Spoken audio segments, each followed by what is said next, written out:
The world of college sports now is very different for those of us just watching on the outside, but for those on the inside, different doesn't do it justice. As I'm sitting here writing these contracts for these amounts, I'm like, right? These kids are about to make more in 4 months than I make over the next 5 years. But I have to kind of put that behind, and I want to make sure we've got the best quarterback and wide receiver out on the field.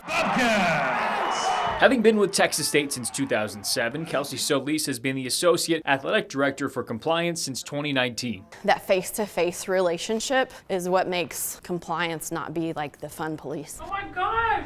Hello! Hi.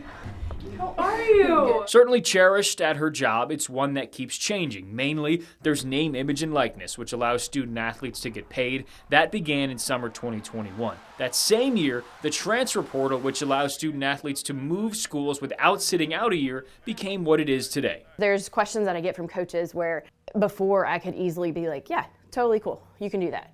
Now I have to be like, gosh, has that changed? Now getting into part of her day-to-day, What the money should be. she manages all of Texas State's NIL contracts, which is not the case in every athletic department. She showed us a mock phone call exactly like the one she has very often with some football coaches about a transfer. For his spring contract, we're going to break that into 6 even payments.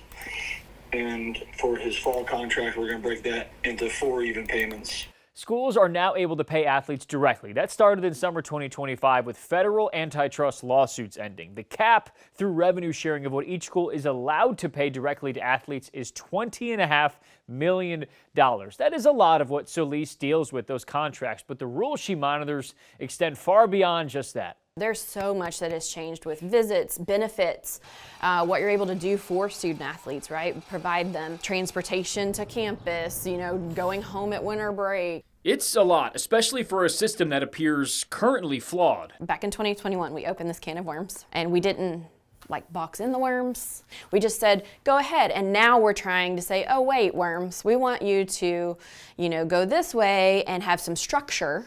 And that's really hard to do when you don't start with the structure. In charge of enforcing a lot of rules, just not always easy to know what those actually are. Noah Gross, KXAN News.